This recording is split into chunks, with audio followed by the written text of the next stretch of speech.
Hello, Sisu Circle. Welcome back to another episode of Who's the Baby, a podcast where me and my emotional support mug talk everything inner child. Today's episode, I am actually going to go a little bit off script here. Just going to soapbox it for a minute.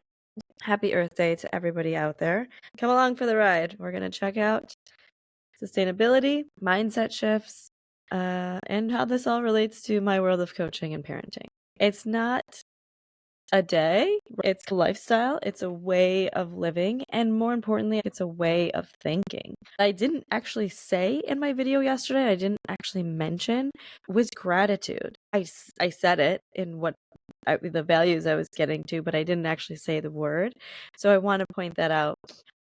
Having this abundance mindset. When I said go out in nature and take a walk and look around, that really allows you the time and space to feel the abundance, to feel all of these things that are around you. Wow, there is a lot going on around me. There is a lot going on outside of myself.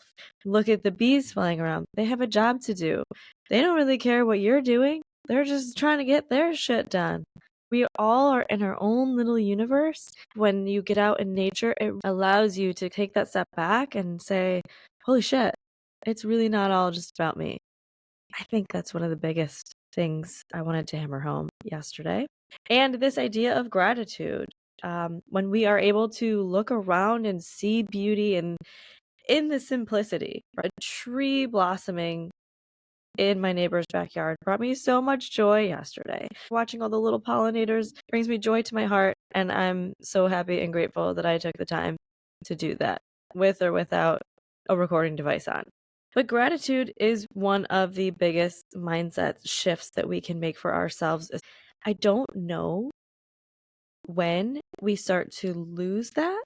There's a lot of pressure, particularly in your teen years, to be cool, right? To be seen as something, to show up a certain way. And then as we grow into adults and we become more comfortable with ourselves, we kind of discover none of that matters at all. At all. How many adults have told us none of this is relevant, or especially to the kids who are having a hard time in high school. You're going to be so far removed from this.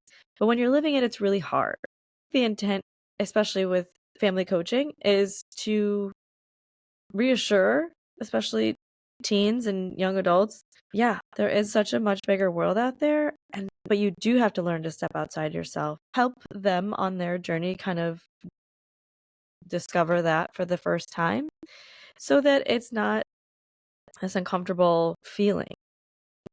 I know I've mentioned this before. When I was a child, I traveled to a third world country, and it really helped my mindset and my perspective keep me grounded, keep me humble, allowed me to come to that same understanding that happens when you go out in nature is, wow, there really is a whole nother world that's completely different from mine and was coexisting with or without me, or with how cool I looked or without how cool I looked. Those two things are similar. When you get out in nature, especially with kids, they're able to just be themselves. They're able to take that perspective and just exit all of those put-ons, the sort of peacocks that we have to be when we're in a certain light.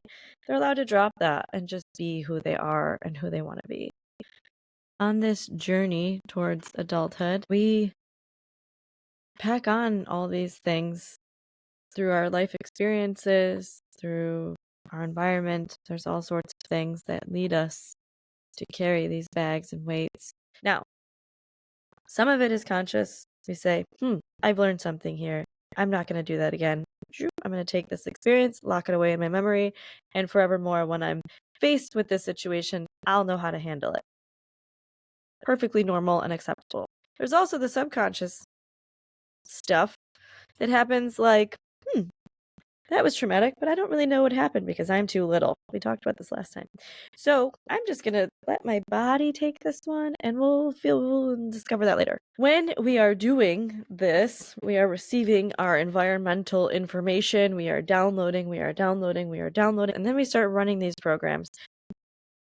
A lot of the time, We are on autopilot and we allow ourselves to become stuck in this programming that just runs in a loop. Monday looks the same as Friday, and it can get very mundane. It can get sort of tricky. You have to consciously make an effort to deprogram, to have the awareness that you are running a program and to disrupt that programming and start doing something different. One of the ways that we can do this that actually helps us a lot as adults is playing with our children, is being present with them.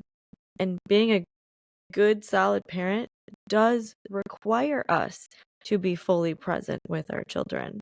Sometime along the way of adulthood, we kind of lose that a little bit.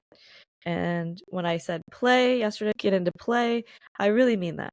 Because when you're in play, not only are certain functions in your brain being stimulated, it's also a lot more doing physically and less thinking. All of that noise that we get as being adults gets to just go away. Even if it's 10 minutes, whatever you allot for yourself, it can be that escape. It can be a healthy way to cope for you as an adult, as a parent who has all these expectations and has all these responsibilities. Play is such an engaging way that you are able to be free of those things, to come back to your inner child and honor that little person and say, we're just here to fuck around and find out, right? I know I did a ton of that when I was a kid. And that's like one thing that I actually really like about myself. Someone actually said to me yesterday, like, you don't really have a lot of fear. And she was talking about something particular. But when I was going back and just kind of thinking about it, I was like, yeah, I have more curiosity than I do fear. That's one of the most beautiful things about kids is how curious they are. Play evokes a curiosity of what's going to happen if I do this? What's going to happen if I tickle you this way? Or is this branch going to break if I'm climbing a tree and I don't know if it can support my weight? Walk around, find out. There's only one way to figure that out. And that is so, so precious to us. Discovery, play, creativity, curiosity. Those are all of the ways in which we learn. Learning should be fun. Doing things you like or want to do should evoke an emotion of joy, right? That's why we do them. The more you can have fun, the more you can be curious, the more you can discover, the more you can play, inquire, really is living.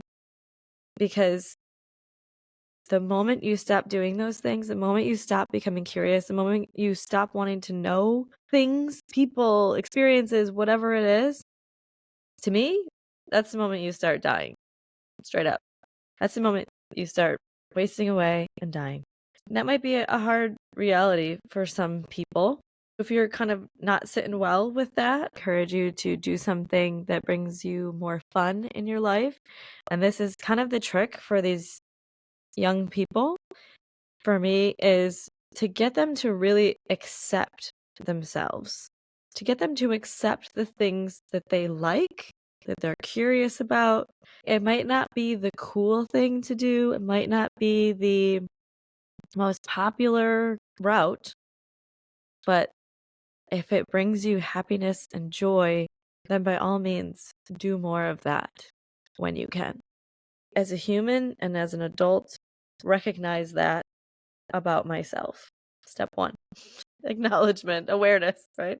I have come a really long way in figuring out and accepting the fact that I don't want to do things the way they've always been done. I'm always going to try a different way. And it's not to be disrespectful. It's not to be mischievous. It's just because I'm so curious that there has to be another way to do it. Like, why not? I'm really thankful that I'm now in a position that I'm able to say it's okay to not follow the norm. It's okay that You're always going to be weaving in and out of the pack, the societal pack, and I'm always going to be on the outskirts, weaving in and out. That's always been me. I knew that as a child. One of the things that is really hammered home is conformity, assimilation, fitting in with the pack. I have realized that that's not really me, and I'm okay with that. I loved climbing trees. It was one of my most favorite things to do, especially on the days when my brother would lovingly lock me out of the house in the pouring rain in the summer. Love you. Anyway, those lockouts afforded me alone time, which I didn't get a lot of as a kid. Silver lining, my brother's locked me out of the house. Oh my god, it's pouring rain. What am I gonna do? But then you're like, wait a minute, this rain is really warm. This rain is really fun. I had no responsibilities and not any worry or care in the world. I knew that it was okay for me to like climbing trees, even probably at an age when I was too old to climb trees and it be normal. That lack of fucks, to be honest, that's the essence of you. That is the essence of who you are. So when I'm talking about bringing back to your inner child, that's what I'm talking about. Coming back to the things you already know about yourself and that you've known this whole time, your entire life, reincorporating that human into who you are now. And if those two things perfectly align, that's amazing. I don't know how. That's been really difficult for me. So share your wisdom if that's you. If it's not, you are who I'm trying to communicate with. Another story I'll tell you, I've really gotten into mobility and calisthenics and some fun body movement workouts because I don't want to get old. No, because I have a 6-year-old daughter who's very active and I have some joint issues that really hinder my ability to do a lot on the ground and tumble. So I'm really trying my best to better myself and better manage me physically. My coach, Professor Band-Aid, plug, cool, is huge on don't think, just do. Just get down there. And he's all about fucking around and finding out. It's very difficult to drop that guard. It's very difficult to let this adult version of ourselves just be shed and be that vulnerable kid that just wants to roll around and get dirty and make mud pies. Like, it's not that easy to let these things go. So when he says, yeah, play, like, we're just here to play, there's probably 10 adults in the room that are just like looking at each other like, what do you mean? Like, to me, that is so fascinating. Why is it so difficult for us to just get down on the ground and walk like monkeys or do some frog jumps or slither like a snake on mats? Like, it shouldn't be, but it is.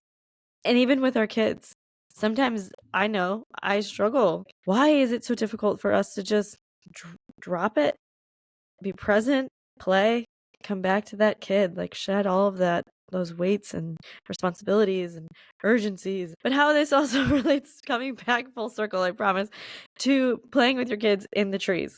Okay, you get back to that person, you will find this discovery of you are coming back to yourself. To forget about that deadline you have, to put off that email for another 10 minutes, to let your hair down, to get your elbows and knees banged up and dirty, to feel the texture of a tree limb, to feel the bark, to really touch it and understand how it's the skin of the tree and how it protects it and what it does. It's just such a beautiful and innocent and infinite curious place to be. And I just wish more adults took the time out of their day to revisit that tiny human with all those questions and do the things that bring them joy and make them feel at peace and feel like they are a little speck in our universe and make you feel like your heart is really beating. That's life. How this relates to Earth Day and Mother Nature and all of this, I will get to, I promise. I mentioned yesterday is sustainability and is our Earth. This is kind of a no-brainer. If we are doing things that is good for the place we come from, then we need to give gratitude and express gratitude back to that place. This is not about recycling or composting. This is really about your mindset and how you can make simple changes to shift that mindset. Personally, I love buying from a sustainable brand. I love buying from an inclusivity brand. I love consuming things that make me feel like I'm a bit a part of the solution. But deep down, it's more about a responsibility as a human and taking care of the things that take care of me. How we got here as an evolved human being, Homo sapien. A lot of things had to happen in order for us to get here, regardless of your beliefs. Stepping back and looking outside of yourself and your own consciousness at the moment, what other things had to happen to afford me this opportunity, this wonderful being that I am, to be here and saying thank you and giving back to that thing so that my child might grow up to see that too, so that humanity as a whole might see that and want to do that too. The way I think about it is service bound, duty bound. It's my duty to have that integrity, to give back to the things that give to me. And I'm so thankful that I'm able to spend more on organic food, buy the free trade, sustainable products that I purchase, to consciously make an effort to give back to foundations, nonprofits, and organizations that I can. But the only way that I'm afforded this life is because all of it happened before me. I think that's a beautiful thought that I'm going to just let that sink in a little bit. The greater conclusion is the more we can just say fuck it and get in touch with who we are, what makes us happy, what brings us joy, what makes us feel curious and excited and want to be more childlike and play, the more that you can let go of all of these shields we build up as adults and embody that tiny human and embody that inner child, that really is who we are. And I personally want to live more in a world where people who embodying that are around. Thank you so much for letting me rant on my little soapbox today. I hope that you've gained something out of this and it wasn't just me rambling on about playing in trees. So from me and my emotional support mug, thank you so much for listening, and we hope to see you again on the other side. Cheers.